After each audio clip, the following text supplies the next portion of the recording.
Most people assume that outsmarting others means having a higher IQ, reading more books, or knowing more facts. That assumption is wrong, and it's wrong in a way that actually explains why so many intelligent people get outmaneuvered by people who seem, on paper, less capable. The people who consistently come out ahead in negotiations, arguments, business deals, and everyday decisions are not necessarily the smartest people in the room. They are the people who understand how thinking actually works, both their own and everyone else's, and they use that understanding deliberately. This is not about manipulation in the cheap, dishonest sense. It's about seeing the mechanics behind human behavior clearly enough that you stop reacting to situations and start designing your response to them. The first thing that separates these people from everyone else is that they treat their own emotions as data rather than as instructions. When most people feel angry, they act angry. When they feel anxious, they make decisions from that anxious state without realizing the anxiety is steering the wheel. A person who thinks clearly notices the emotion, names it internally, and asks what that emotion is telling them about the situation before deciding what to do with it. This sounds simple, but it is one of the hardest skills a person can develop because emotions are designed to feel urgent and true in the moment they arrive. Someone who can pause between the feeling and the action has already gained an advantage over almost everyone else in any interaction because most conflicts and mistakes happen in that gap where people react instead of respond. This leads directly into a second pattern, which is that sharp thinkers are unusually good at separating what is actually true from what merely feels true. Human brains are prediction machines. They constantly fill in gaps with assumptions based on past experience, and most people mistake those assumptions for observed facts. A classic example is a person who receives a short, blunt text message from a friend and immediately assumes the friend is angry with them, when in reality the friend was simply driving and typing with one hand. The anxious brain fills the gap with the worst-case story and then treats that story as reality. People who consistently make better decisions have trained themselves to notice when they are filling in a gap versus when they actually have evidence. They ask a simple internal question: is this what happened, or is this my interpretation of what happened? That single habit prevents an enormous number of bad decisions, wasted arguments, and damaged relationships. Closely related to this is their relationship with their own ego.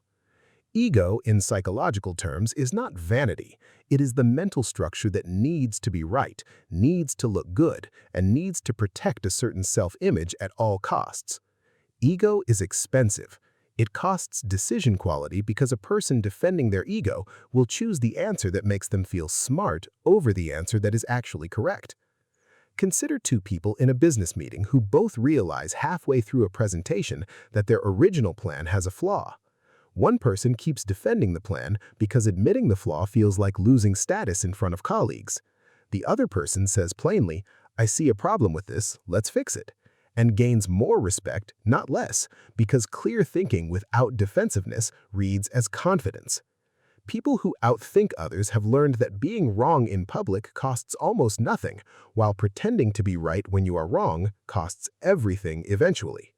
This is why they update their opinions quickly when new information arrives, instead of digging in. Another core piece of this puzzle is how these individuals handle uncertainty. Most people are deeply uncomfortable not knowing an answer, so they grab the first explanation that reduces that discomfort, even if the explanation is weak. This is why conspiracy theories, oversimplified political narratives, and confident-sounding scammers are so effective. They offer certainty, and certainty feels good even when it's false. A person with sharper psychological instincts has trained themselves to sit with the discomfort of "I don't know yet," without rushing to fill it.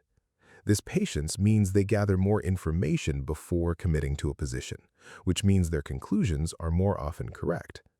In practice, this looks like someone who, when asked their opinion on a complicated topic, says, "I need to think about that," instead of manufacturing an answer on the spot to avoid looking uninformed. Something that surprises people when they first learn it is that highly effective thinkers are also excellent at reading incentives, both their own and other people's. Almost every confusing human behavior makes sense once you ask what that person is actually being rewarded for. A coworker who seems to sabotage every new idea in meetings is not necessarily a bad person. They might be in an environment where taking risks gets punished and staying safe gets rewarded. So caution is the rational strategy for them, even if it frustrates everyone else. Understanding this doesn't mean excusing bad behavior. It means predicting it accurately instead of being constantly surprised by it. People who see incentives clearly are rarely blindsided because they were never expecting people to act against their own interests in the first place. This connects to one of the more uncomfortable truths about persuasion and influence. Logic rarely changes minds on its own. Most people believe that if they present enough facts and enough sound reasoning, others will naturally agree with them. In reality, humans make decisions emotionally first and then use logic to justify what they already decided. A person who understands this doesn't abandon facts, but they stop leading with facts alone. Instead, they address the emotional concern underneath the argument first, whether that's fear of losing status, fear of being wrong, or fear of change, and only then bring in the supporting logic. This is why the same argument, delivered by two different people in two different ways, can completely fail in one case and succeed in another. The content was identical. The psychological approach was not. There is also a quieter trait running through all of this, which is patience with long timelines. Weak strategic thinking optimizes for how a decision feels today. Strong strategic thinking asks how a decision will look in 5 years. Someone who avoids an uncomfortable conversation today to feel better in the moment often creates a much larger problem down the line. Someone willing to have that uncomfortable conversation now, even though it feels worse today, usually ends up with a better outcome later. This is visible in everything from personal relationships to financial decisions to health choices. The pattern is always the same. People who consistently win over time are willing to accept short-term discomfort in exchange for long-term advantage, while most people do the opposite without realizing it. None of these traits are fixed personality features that some people are born with and others are not. Every single one of them is a habit, which means every single one of them can be built through repetition, mostly by noticing your own thought patterns in real time and gently correcting them. The people who seem to outsmart everyone else are not running on some special hardware. They are simply running better software, built through years of paying close attention to how their own mind works and how other people's minds work under pressure. That kind of attention is available to anyone willing to slow down enough to practice it.